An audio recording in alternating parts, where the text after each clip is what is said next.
comprar um automóvel? Não tenha dúvida, vá na Twister Automóveis, escolha o seu, pague à vista ou financie. O nosso preço cabe no seu bolso. Avenida Luiz Gustin 763 Piraporinha. Telefone 11 9 50 32 28 66 e também 58 92 36 34. Aguardamos a sua visita.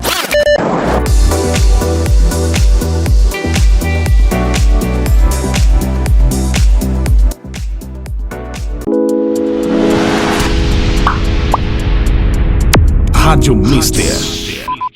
Rádio Mister. Programa Cidadania Legal. Um programa da comunidade. A apresentação Roberto Moraes. Olá, tudo bem com vocês? Tudo certinho? Programa Cidadania Legal no ar com você. Hoje a gente traz um tema muito importante aqui, né, com um convidado especial aqui no nosso programa, onde a gente abre os espaços para apresentar as novas pré-candidaturas à Câmara Municipal de São Paulo. E hoje nós estamos oportunizando aqui para mais um convidado que vai conversar com a gente um pouquinho aqui, falando das suas propostas como pré-candidato. E para essa finalidade, nós convidamos aqui o Carlos Aquino. Ele vai bater um papo com a gente e fizemos questão de tê-lo aqui no nosso programa para apresentar aí as suas propostas, beleza? Tudo bem com você, Carlos? Tudo bem, Roberto, tudo bem. Eu quero te agradecer muito aqui, né, e desde já pedir aos seus seguidores, né, que agradecer eles também, que vão nos seguir aí nessa programação, né, nesse bate-papo, na verdade, né, nesse bate-papo. Então, Roberto, eu sou natural do Maranhão, né, cheguei aqui em 81, né, e para mim começar a política, eu primeiro entrei na faculdade, né? Entrei na universidade. Lá foi toda a minha trajetória por onde eu entrei na política, né? Você sabe que um aluno pobre que vem principalmente do Nordeste, que passa por toda aquela batalha, entra numa universidade, ele precisa fazer algo para melhorar a sua situação dentro da faculdade. E foi isso que eu fiz. Me tornei líder estudantil lá dentro, né? Fui representante dos alunos, fui presidente do DCE, entrei na Uni, batalhei bastante no movimento estudantil na Uni, na UEE.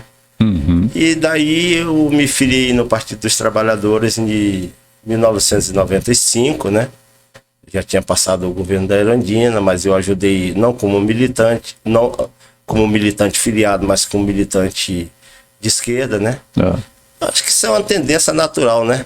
Como das minhas origens, ser de esquerda até é uma coisa normal para mim, né?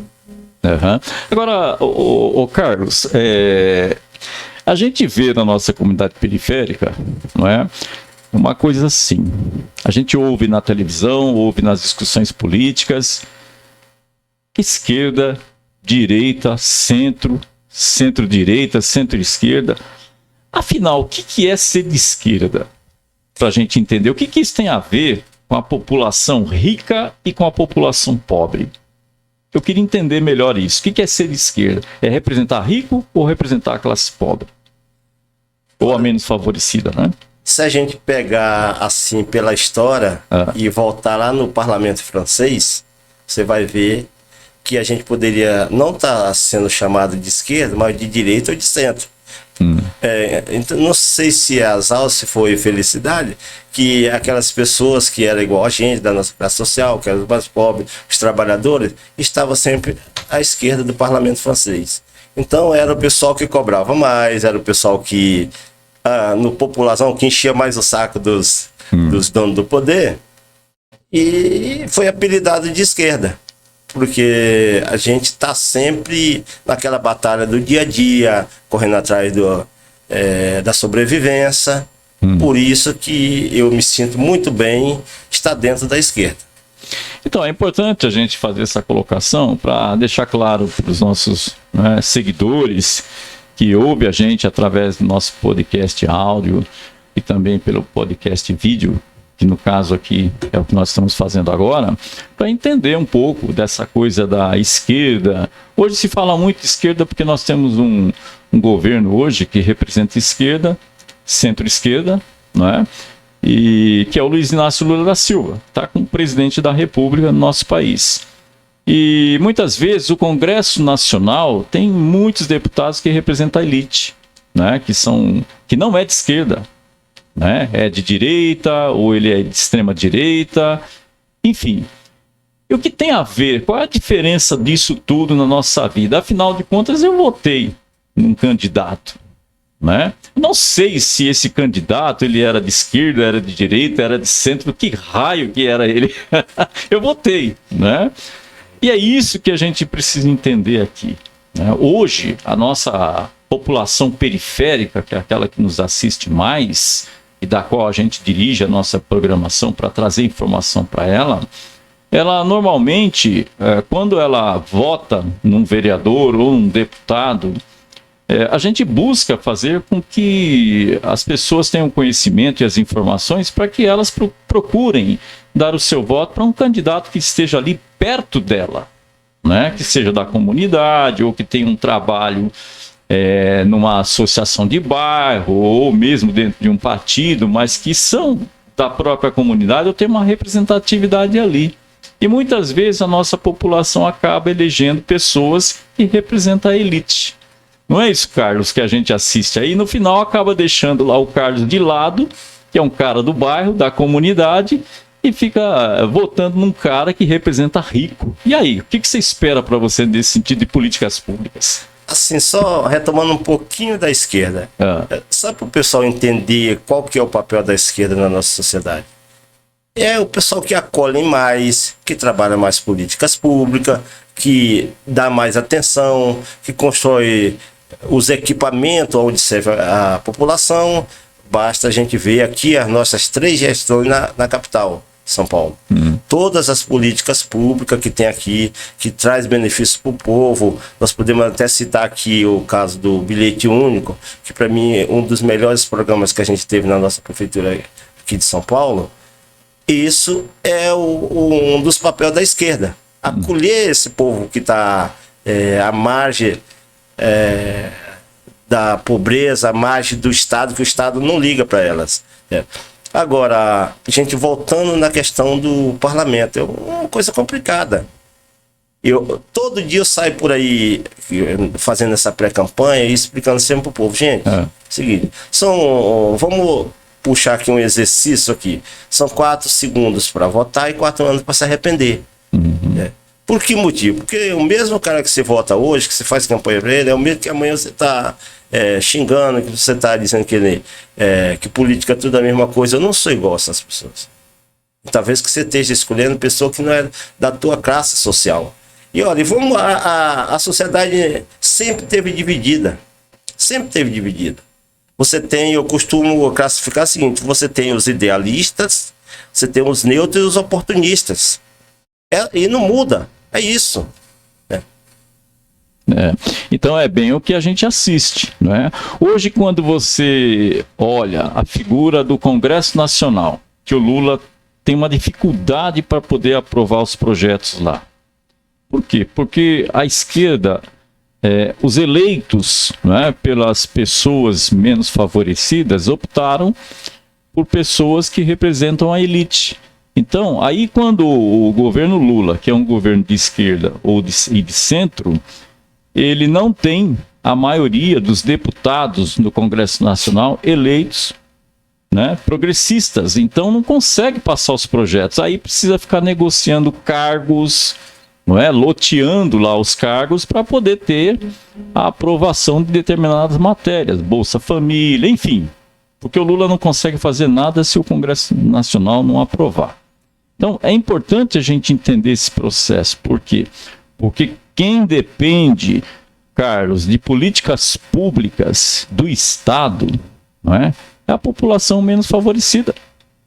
É ela que depende do hospital municipal, depende da UBS, que depende, né, do transporte público. Você já viu o rico se atendido no hospital do Campo Limpo, Parelheiros, ou lá na Zona Leste, ou seja, onde for. Não, ele vai procurar os hospitais pagos, mas ele tem condição para isso. A população menos favorecida não tem, depende de políticas públicas. Então a gente precisa entender que quando a gente fala de política pública, é a gente que precisa delas, e para isso a gente precisa votar em candidatos que têm essa linha de visão nossa, das necessidades que a gente tem das políticas públicas. Se a gente conseguir entender isso direitinho, a gente vai entender como a gente direciona os nossos votos, não é isso, Carlos? Isso mesmo. Assim, vamos dividir assim. Eu falo que a nossa população, que a gente chama de classe média, alta e rica, ela não passa de 30%. Dos 70 para frente, nós estamos tudo dentro do mesmo barco. É. Então, o correto é as pessoas, se é a maioria, ela escolher uma maioria desse lado para representar. Mas não é isso que acontece. Não é isso que acontece. Por motivo. Primeiro, capital. Capital impera. É. Capital impera. E aí você vem outros interesses. Por exemplo, vamos dar um exemplo aqui que eu sempre tenho falado nas reuniões. Assim, olha, gente, não se mistura, ou não deveria se misturar, religião com política. Por que não deveria se misturar? Porque eu sou católico, mas eu respeito o evangélico, eu respeito o pessoal da religião de matriz africana, o espírita, etc. Então, nós somos um país laico. Então, nós temos que entender que a religião é uma coisa pessoal da pessoa. Você não vai pegar a pessoa no cabresto e colocar dentro da religião. Então não é por isso que o cara é evangélico ou católico que ele tem que votar só num candidato que é da religião dele. Porque isso não vai dar certo. Se mistura, seria a mesma coisa de você pegar todos os corintianos ou todos os palmeirenses. Vocês só vão votar nesse candidato que for do palmeirense, que for santista, for São Paulino. Não. As pessoas têm que ter essa liberdade de torcer para o time que eles querem, de ser da religião que eles querem. Agora, na hora da política, influencia na vida de todo mundo. Todo mundo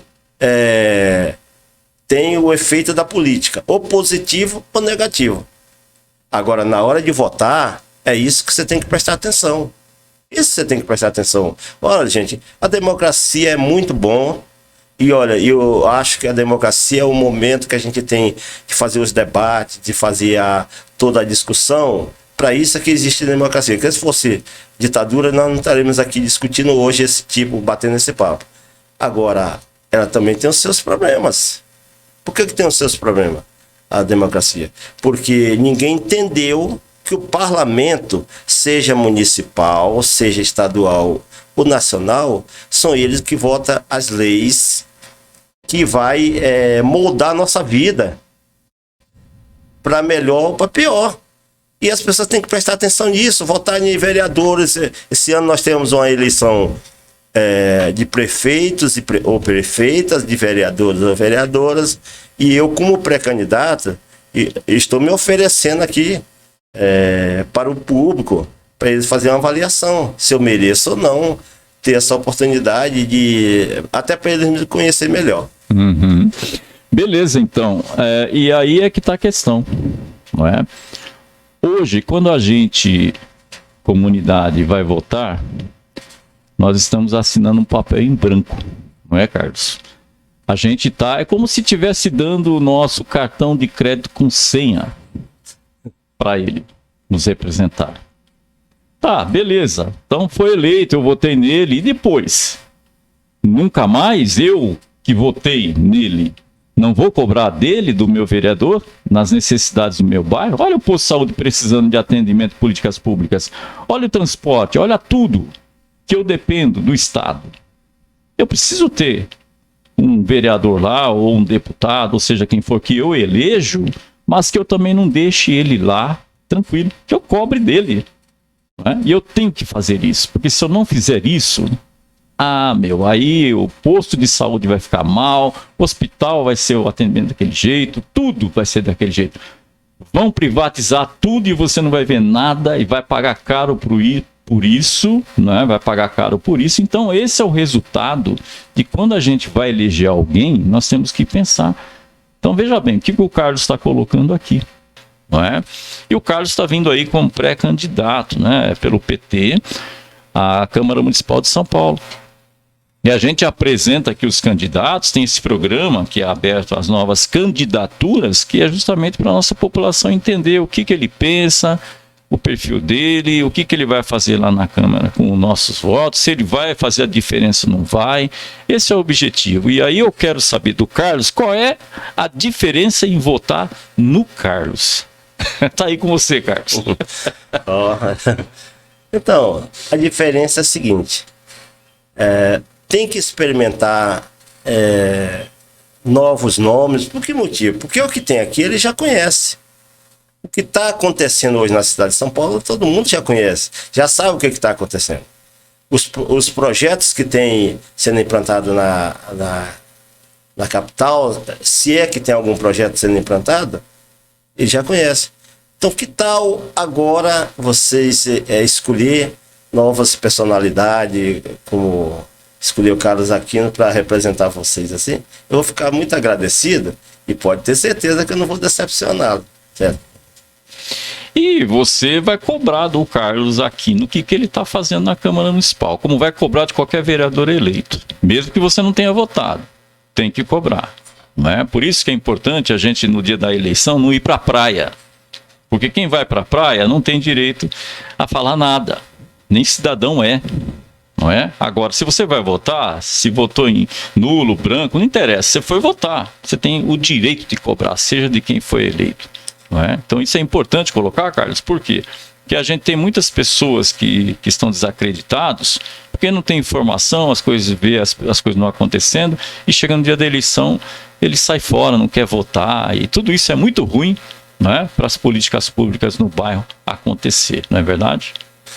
Olha, e tem, assim, só pegando um gancho lá anterior, quando você falou do cara quando vai votar, dá um cartão de crédito lotado de crédito para a pessoa lá e dá mais a senha, ainda tem mais um agravo nisso aí, porque eu falo sempre nas minhas palestras, nas minhas reuniões, que eu dou exemplo do advogado, né? O cara vai lá pedir para o cara cuidar uma causa para ele assina uma procuração, né? Se o advogado for mal, o que você vai fazer? Você vai pedir a substituição, vai ou não vai? Senão vai perder a causa. Senão você vai perder a causa. Então é isso que você tem que fazer com o seu vereador que você vota, acompanhar no dia a dia o trabalho que você está fazendo, ele tem que prestar conta, cara. Afinal, ele recebeu um mandato. O povo deu aquele mandato lá de 4 anos para que ele possa apresentar resultado positivo. Pode ser de qualquer jeito. Por isso que eu, na minha pré-campanha, tenho apresentado até para o meu grupo, né? Não pode fugir muito, mas tenho apresentado para o meu grupo algum tipo de proposta. Com a proposta, eu posso falar aqui no ar, que é a proposta da descentralização dos postos de trabalho. As pessoas tendo os postos de trabalho mais próximos. Nós temos 5 regiões na capital. Se cada região dessa tiver o seu parque industrial, você vai ter com que as pessoas trabalhem mais próximo de casa, tem mais qualidade de vida e você não vai ter esse trânsito monstruoso que você tem na cidade, porque você diminui o número de carros que vai para o centro da cidade, de cada bairro de periferia aí, que vai para os ônibus lotados, que o cara vai trabalhar no centro da cidade ou no centro expandido. Então a gente tem que trabalhar política diferente para a nossa população. Não dá para ficar na mesmice. E olha, pode ter certeza que se eu eleito, se for assim, que Deus quiser que eu seja eleito, projeto não vai faltar e projetos vão ser viáveis, porque eu vou consultar a população. Eu não vou ser aquele cara que volta só de 4 em 4 anos, como você já tinha perguntado antes, porque a maioria faz isso. Quando chega próximo da eleição, 6 meses antes, ele vai lá procurar a Dona Maria, o seu José, aquela liderança, tudo, oferece isso, oferece aquilo, e aí acaba iludindo a própria pessoa que já está de saco cheio com o que tem, mas ele, por uma necessidade, né, acaba pegando aqueles troquinhos, aquele recursozinho para poder fazer a campanha e eleger o mesmo cara que ele criticou durante 3 anos e pouco. Muito bem, programa Cidadania Legal com você na Rádio TV Mistério Web, trazendo aqui a abertura do nosso espaço aos novos candidatos. Você que está assistindo nosso programa aí pode pensar, Roberto, pô, mas você apoia um vereador X. Aqui é rádio, aqui é TV. A figura do Roberto é fora da rádio. Deixar bem claro isso, porque de vez em quando a gente ouve isso. Não confundam, tá? Lá fora a gente tem o nosso apoio, aqui é aberto a todos. Vamos deixar claro isso para a gente entender o processo, né? Gente, nós vamos a um breve apoio cultural e já já a gente volta com você. Rádio TV Mister Web entrevistando aqui o Carlos Aquino, pré-candidato a vereador na cidade de São Paulo. Já já a gente volta. Pensou em comprar um automóvel? Não tenha dúvida, vá na Twister Automóveis, escolha o seu, pague à vista ou financie. O nosso preço cabe no seu bolso. Avenida Luiz Gushkin 763 Piraporinha. Telefone 11 9 50 32 28 66 e também 58 92 36 34. Aguardamos a sua visita.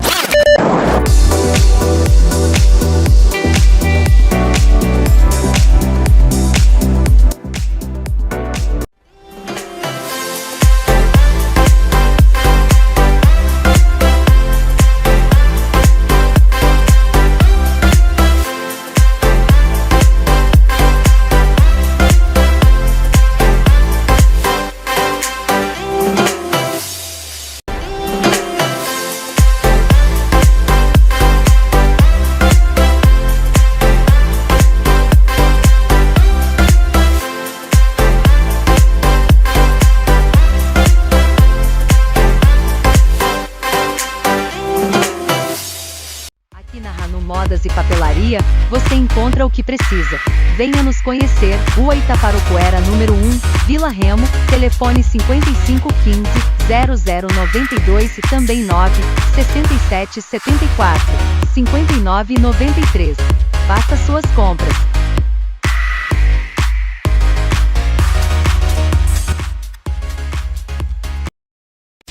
Voltamos a apresentar programa Cidadania Legal. Muito bem, programa Cidadania Legal, estamos voltando aqui, né, batendo papo com o Carlos Aquino, pré-candidato a vereador no município de São Paulo, nessa eleição que vem agora, né? Você fica atento aí, hoje nós estamos trazendo ele aqui, assim como entrevistando vários candidatos, para que você tenha a opção de saber quem você vai escolher.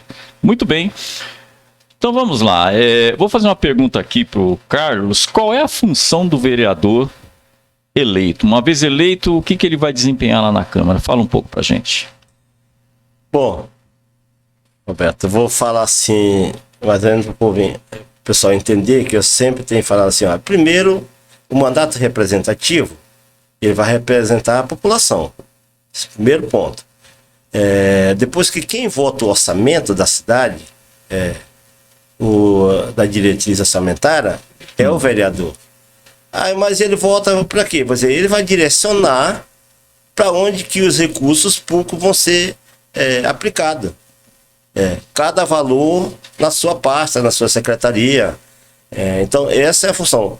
E fiscalizar o executivo para ver se aquele recurso está sendo aplicado realmente na sua fonte, no seu indicado que foi aprovado no projeto da diretriz orçamentária, se aquele recurso está indo mesmo diretamente para a fonte.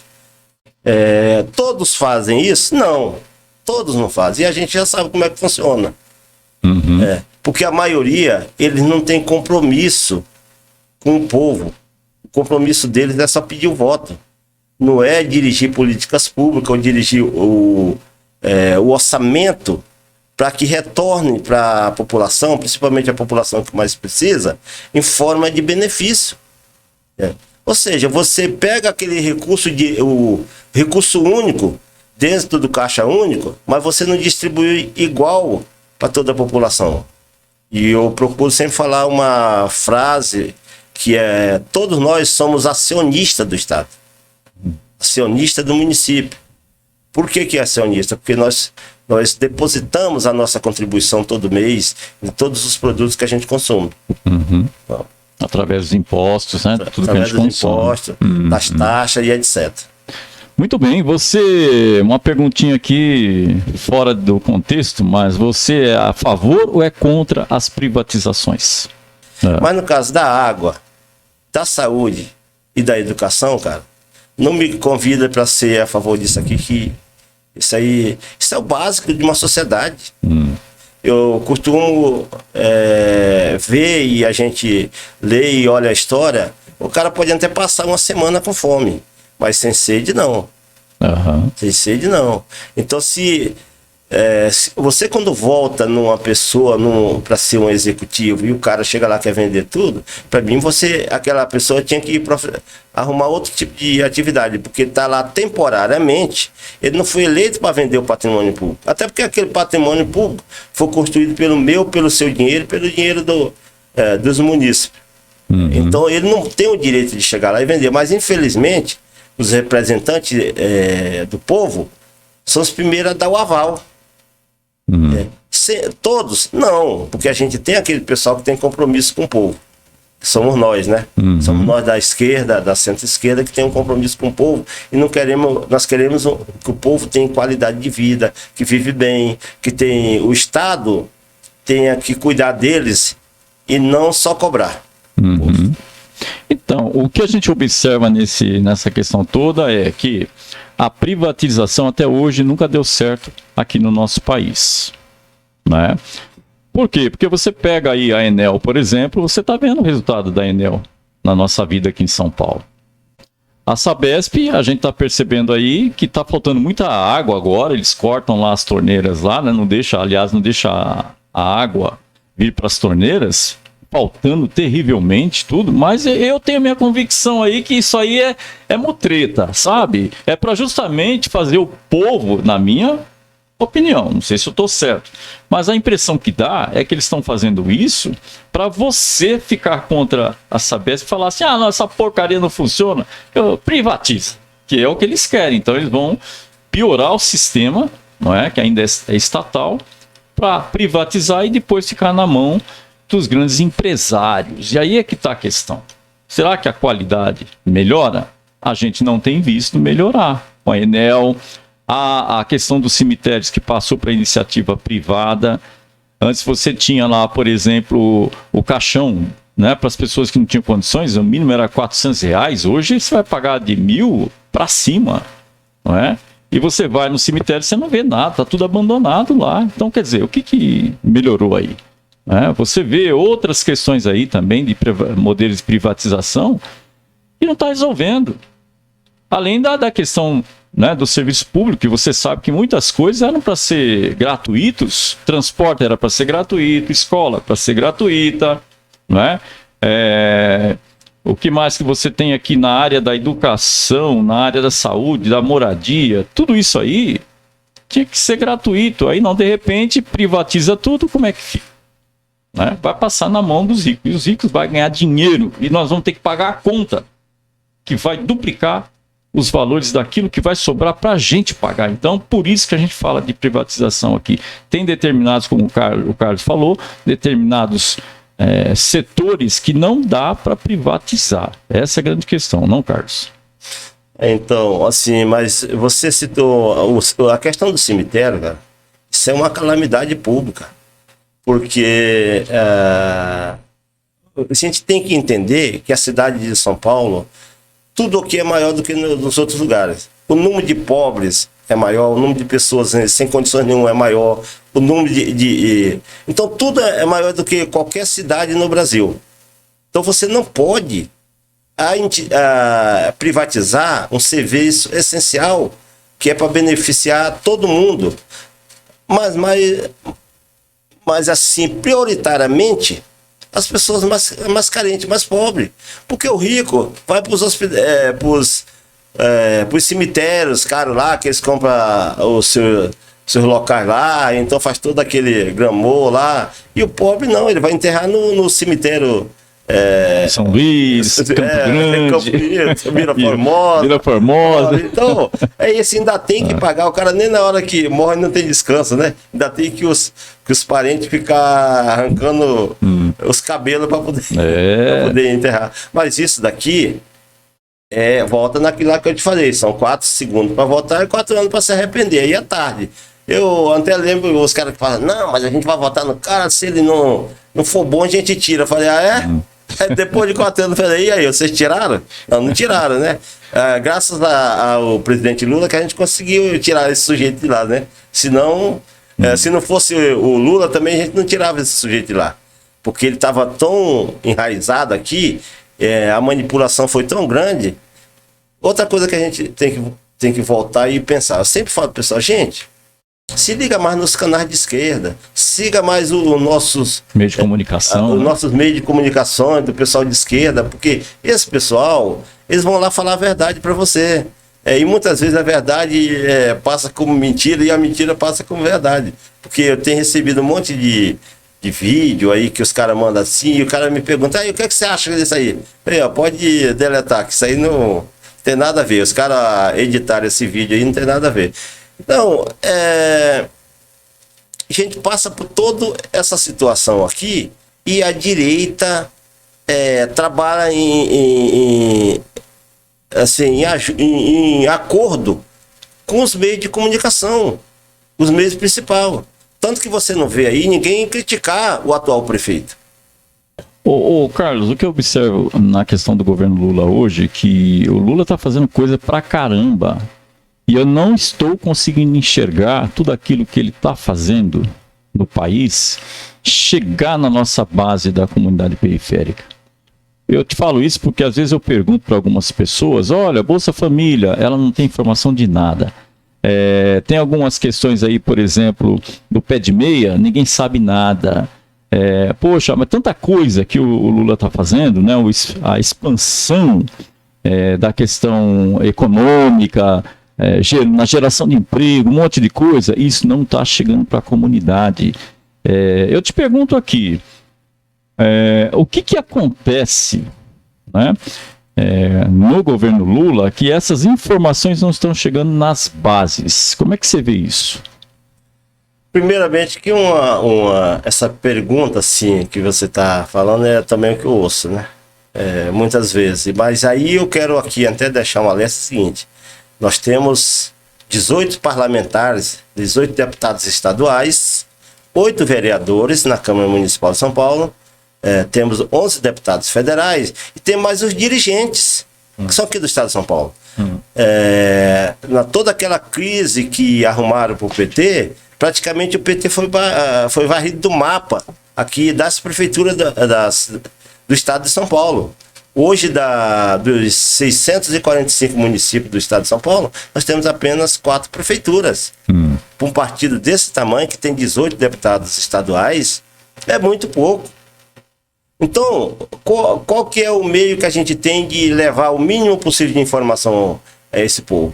Tem que ser por via esses mandatos.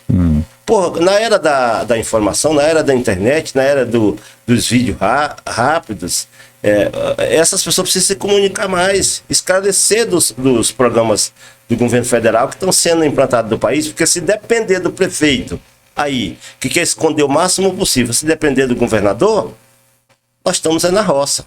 A nossa população, não só a nossa população que está por fora dos partidos, mas a nossa própria militância, muitas vezes tem dificuldade de explicar os programas do governo federal que está sendo implantado no país, para melhorar a situação do nosso povo. Pois é, o que a gente percebe é que o governo Lula está fazendo parcerias com os estados, com os municípios, e os municípios e alguns estados, alguns municípios e alguns estados não estão aderindo, né, ao programa de governo que está sendo oferecido para o estado. Por exemplo, Bolsa Família. Hoje nós temos aí muita gente aqui na periferia da Zona Sul querendo saber por que está recebendo R$300 e não 600 e pouco. Né? Gostaria de saber por que o nome dela foi retirado do Bolsa Família, quando ela deveria estar recebendo. E você não tem um canal de comunicação de resposta para isso. Aí quando você vai procurar se cadastrar e tudo mais, tem dificuldade no cadastramento disso. A população não sabe. Não é? Então, isso tudo é que precisa ser verificado. né? Então o que a gente percebe, o que eu acho que os vereadores poderiam enfiar o dedo nesse negócio aí, principalmente aqueles que defendem, né, o projeto da população menos favorecida, de abrir essa coisa, não é? Divulgar, falar, olha, o prefeito não está ajudando, olha, o governador não está ajudando, porque no final das contas isso vai prejudicar justamente aqueles que estão lá representando a população menos favorecida, além dela já estar sendo prejudicada por isso, não é, Carlos? Então a gente vê essa necessidade, né, da comunicação chegar. Se o governo está colocando para o estado e município, o governo precisa dizer por que é que não está chegando na nossa periferia da cidade. Só porque é governado por um outro prefeito, que é governado por um outro governador, então vamos começar o governo federal a dizer para a nossa população que a gente está sendo prejudicada com isso, não é? Aí a gente volta. Hoje, os 8 vereadores, eu acho que tem um papel importantíssimo nessa divulgação, porque se trata do município. Certo? Se trata do município de São Paulo. E a gente sabe os boicotes que estão sendo feitos na cidade de São Paulo. A gente sabe. O pessoal lá, muita gente já tem reclamado para mim que, mas o Lula cortou o Bolsa Família, ou tá uma dificuldade para fazer o cadastro. Ué, cadê as nossas autoridades municipais? Cadê os nossos vereadores? Chega lá e cobrar. Se precisar, entra no Ministério Público. Cobra, porque não pode ficar desse jeito. Afinal, a população não pode pagar o preço da politicagem desse sujeito que está lá na prefeitura. Não pode pagar. E isso não pode acontecer. E nós, como os nossos vereadores, como representantes do povo, tem esse papel fundamental. Mas o presidente municipal do partido, que eu acho que também tem que se mexer, fazer alguma coisa, porque não pode ficar. Tem que trazer... vai ter a eleição agora para no dia 6 de outubro, mas a partir do momento que for consolidada a chapa dos pré-candidatos e pré-candidatas, não só do Partido dos Trabalhadores, mas dos partidos coligados, PSOL, etc., a conversa tem que ser uma só. Está aqui a lista de programas do governo federal que foram implantados, tanto de recursos que veio para a capital, para o estado de São Paulo, e isso é uma tarefa de vocês, porque isso vai fazer com que vocês vão esclarecer a população de que o governo federal está trabalhando e trabalhando muito para que o país volte aos trilhos novamente. Uhum. Se não for desse jeito, eu acho que a gente vai sempre ficar enxugando gelo. Pois bem, então estamos aqui com o Carlos Aquino, pré-candidato a vereador, né, município de São Paulo, e nós estamos aqui sabatinando ele. Não é? Então é para a gente ter aqui uma noção de como que a coisa rola, não é? E nós já estamos quase finalizando o programa, passa rápido, viu?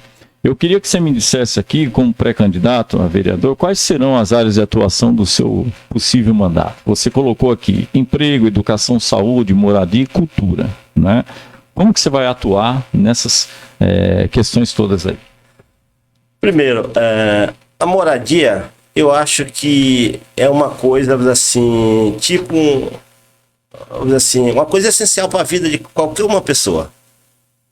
Você sabe que quando você constrói uma família e se você tiver uma casinha, um lugar para você deitar, o travesseiro, colocar os seus filhos, você já resolveu parte do problema.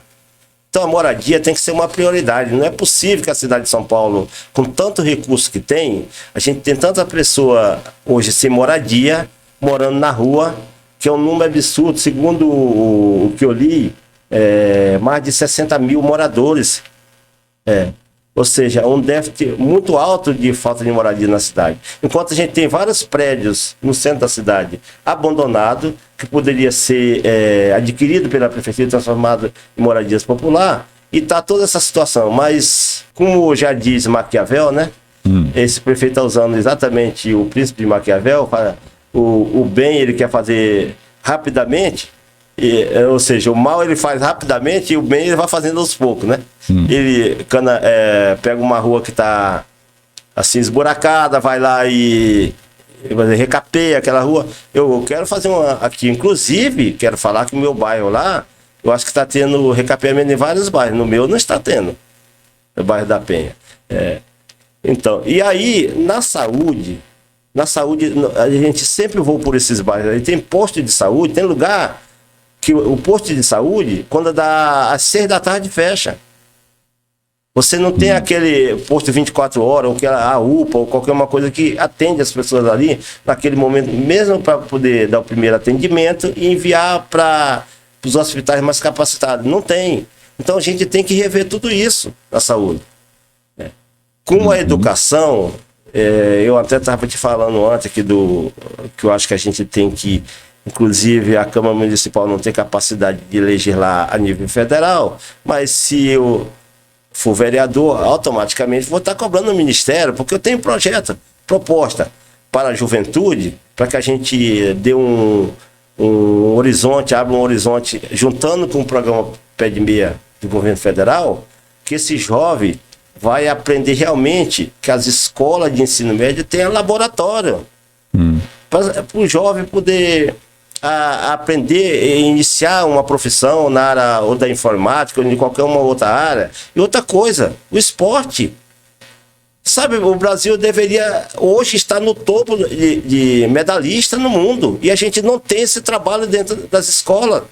Que é de escolher os grandes talentos dentro das escolas para que a gente separe eles e vá para uma escola treinar e estudar para que a gente possa amanhã ser um país com um grande número de medalhistas. Ou a China. Você acha que a China saiu do nada para poder hoje ser a primeira ou a segunda? Então, você tem um monte de função que você pode aplicar dentro das escolas para funcionar de forma direita e dar um horizonte, um destino aos nossos substitutos futuramente, às novas gerações, e nós não estamos fazendo isso. Acho que eu já falei da saúde, a questão da moradia, da cultura. Então, e a cultura? Outra coisa é a cultura. Você sabe que no governo passado eles eliminaram até o Ministério da Cultura. Agora eu quero saber, o rico vai no teatro, nos melhores teatros, vai no balé, vai nisso, nos melhores shows. E o pobre não tem direito também? Tem direito? Por que não valoriza a cultura da periferia? O hip hop, o funk, que essa molecada realmente se sinta assim, acolhida pela Secretaria de Cultura do município. Não pode. Vocês podem ter certeza que eu também sou ligado à cultura. Sou músico, né? Eu sou ligado à cultura e sempre achei que é um absurdo. No governo da Marta, eu trabalhei na subprefeitura e eu cuidava exatamente da pasta da cultura na subprefeitura da Penha. E a gente acompanhava 2 tipos de atividades culturais. Uma que vinha pela secretaria e uma que vinha pela Secretaria de Juventude. Então tinha evento, quase todo final de semana a gente tinha um show e artista. O pessoal que abriu o show era aquele pessoal, os artistas da região, artistas do bairro. Então nós temos que voltar a isso novamente. Mas assim, você sabe que o parlamentar, às vezes até escolhe algumas bandeiras que eles costumam dizer, olha, eu vou trabalhar mais isso aqui. Mas quando ele chega lá, cara, o pessoal do meio ambiente, o pessoal da moradia, o pessoal dos ambulantes, o pessoal de qualquer categoria vão lá procurar e ele não pode deixar de atender a todos. Certo? E por isso que você está lá representando o povo. Quando você representa o povo, você tem que atender a todo mundo. A todo mundo, isso é verdade, não é? Carlos, nós estamos aqui já praticamente encerrando e eu gostaria que você pudesse, dentro da nosso programa, poder colocar um pouco mais daquilo que a gente não tratou aqui, né? E colocar nas considerações finais aí. Fique à vontade. Bom, primeiro, Roberto, que eu quero agradecer, né, por essa oportunidade e deixar aqui uma palavra para o nosso povo de São Paulo, que se eu eleito, eles vão ter uma voz dentro da Câmara Municipal para defender os direitos deles, que é um direito que ninguém pode negar. Então eles vão ter a voz na Câmara Municipal de São Paulo. E para que essa voz esteja dentro da Câmara Municipal, você vai, além de eleger, você vai ter que acompanhar, você vai ter que cobrar, você vai ter que estar no dia a dia e não faça aquela viagem de emergência no dia da votação, porque isso pode custar muito caro, viu?